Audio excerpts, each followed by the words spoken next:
Sign this resignation letter or we terminate you immediately. Those were the exact words.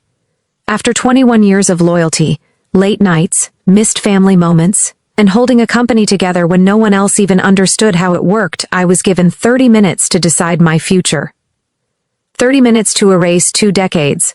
I chose resignation, but I didn't sign their letter. I wrote my own.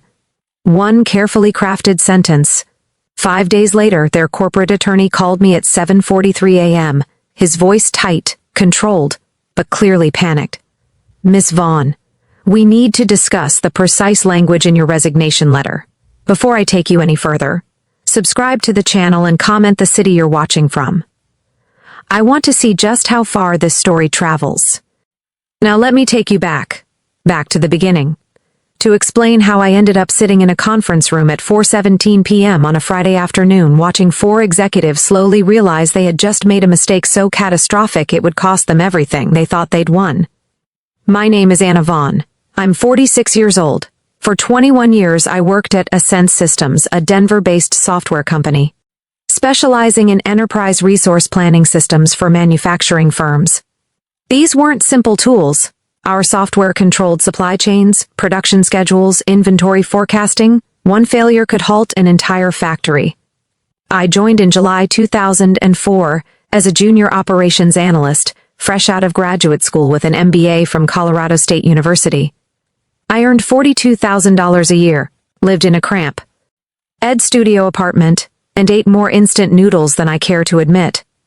Half my paycheck went to rent. The rest went to survival. But I believed in the company. I believed in building something lasting. Over the years, I grew with a sense. Promotions came slowly, earned through results, not politics. I stayed when competitors offered slightly higher salaries. I stayed when others left.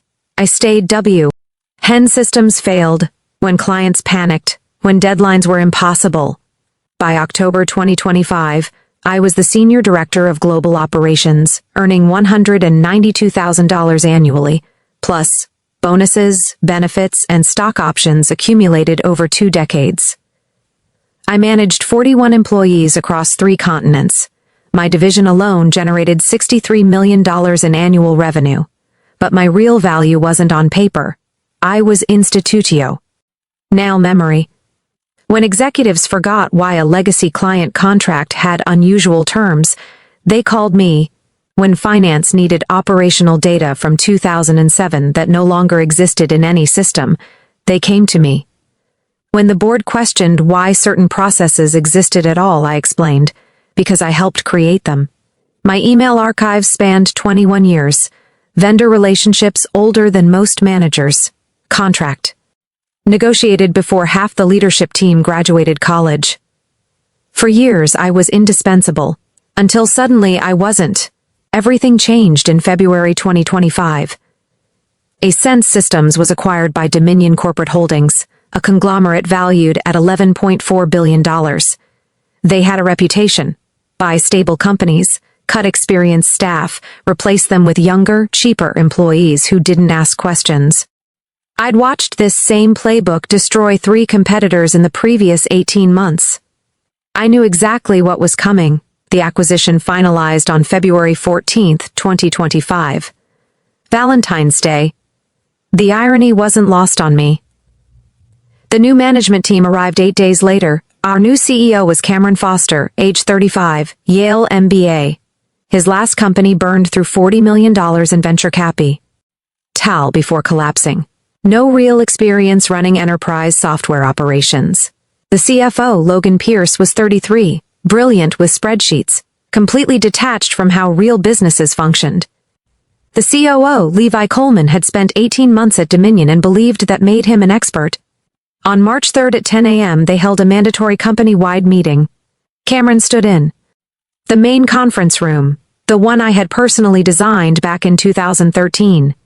I chose the furniture, negotiated the equipment, even selected the wall color. He delivered a speech I'd heard before. We're incredibly excited about this partnership. Nothing fundamental is going to change. Your positions are secure. We value your expertise. When executives say nothing will change, everything is about change. That night, at 10:23 p.m., I opened my laptop, poured a glass of red wine, and updated my resume. But I also did something else. Something my father taught me during his 32 years as a construction foreman fighting for workers' rights. I started documenting everything, every email, every meeting, every comment about age, salary, or fresh talent, every responsibility reassigned.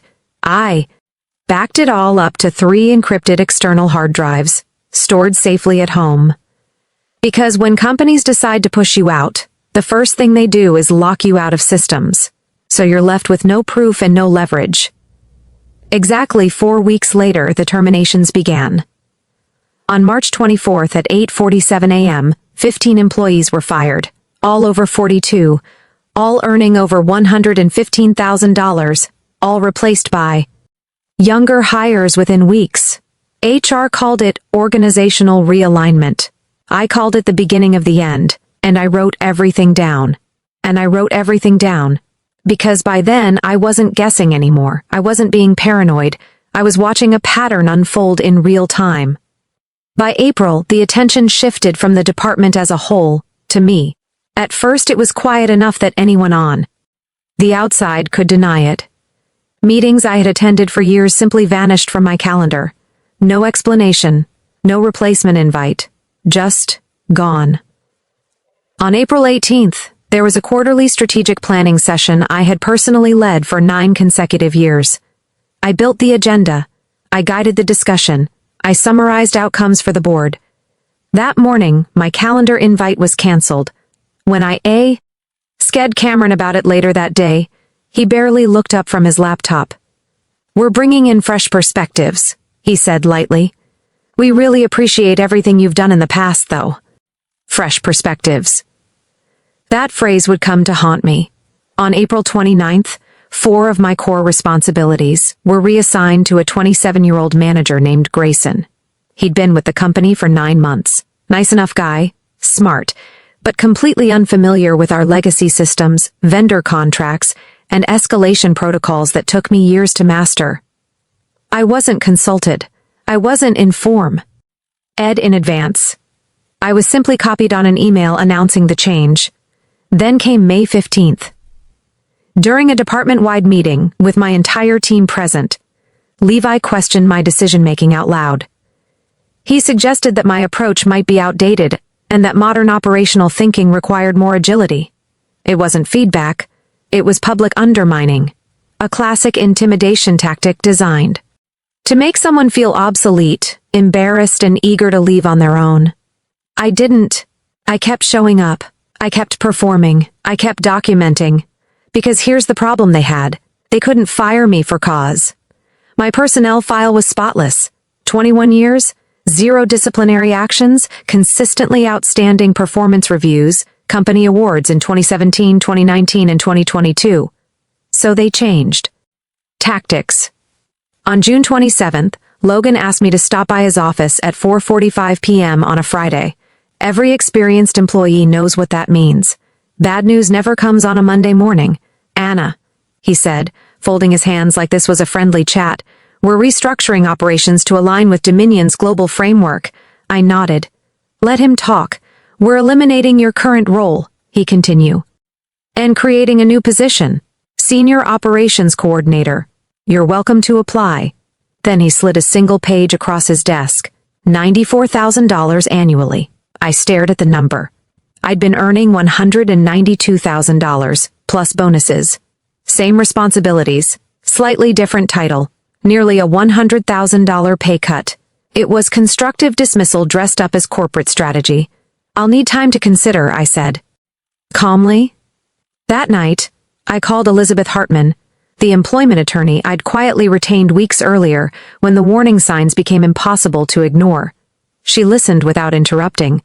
Then she said, "They're trying to force you out without paying severance. Don't accept, don't resign. Wait, and keep documenting." So I waited for 38 days. On August 4th at 3:15 p.m., Camer, On's executive assistant, sent an email.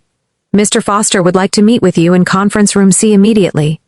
Not his office. A conference room meant witnesses. HR would be there. This wasn't a discussion.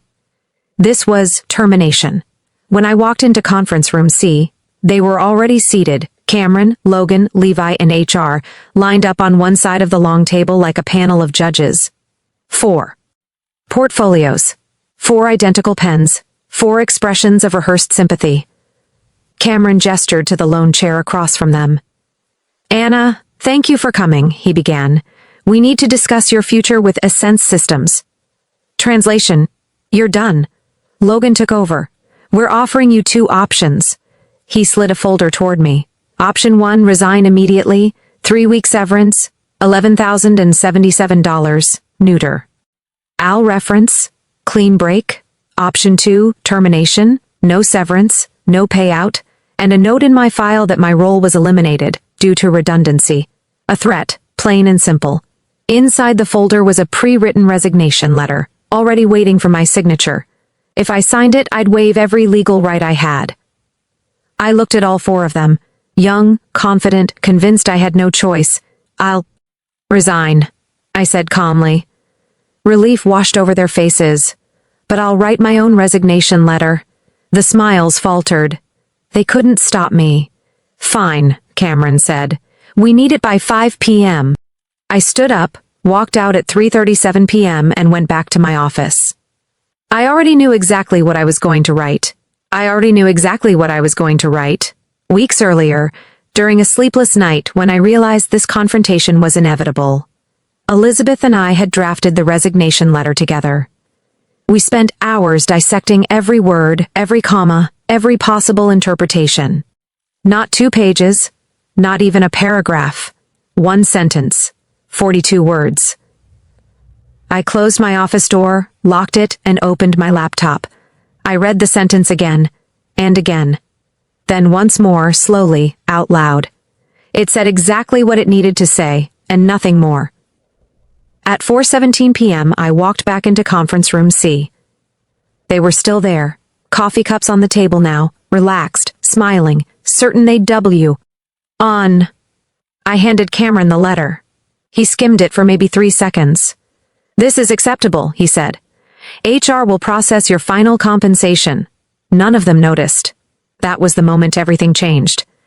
I packed my personal belongings into 3 cardboard boxes and walked out of the building at 4:24 p.m. No goodbye emails, no explanations, radio silence exactly as my attorney instruct. D. 5 days later, on Tuesday morning at 7:43 a.m., my phone rang. Unknown number. Denver area code. Miss Vaughn, this is Jonathan Winters, General Counsel for Dominion Corporate Holdings. We need to discuss your resignation letter. Specifically, he said the phrase, effective upon receipt of complete settlement of all compensation, benefits, stock options, and other amounts owed. I smiled. My resignation is conditional, I explained calmly. It becomes effective only when I receive full settlement of everything I'm legally owed. Silence. Then frantic whispering on his end. Until that moment, they believed I was gone. But legally, I was still employed. I walked him through it. Salary, accrued vacation, unreimbursed expenses, guaranteed performance bonus, vested stock options, and change of control severance. Total, $1.69 million, plus statutory interest. He called it absurd. I called it contract law. Logan called next, furious, shouting that I'd tricked them. You didn't read, I said simply. By that evening, my company email access was mysteriously restored. Their lawyers confirmed it. They had accepted a conditional resignation without realizing it. They offered $950,000 to make it go away. I declined. Final settlement. $1,754,120.41, wired on September 3, 2025. My resignation offeree. Ally became effective 3 days later. The company that tried to push me out with $11,077 paid over $1.7 million instead. The aftermath was almost poetic. The CEO was fired months later. The CFO quit. The company struggled without the people who actually knew how it worked. As for me, I semi-retired at 46. I consult occasionally. And I help others protect themselves when corporations try to quietly erase them. Because the lesson isn't about revenge. It's about knowing your rights, reading every document, and never assuming the people in suits are smarter than you. Just because they're louder. Sometimes the best response isn't anger, it's precision.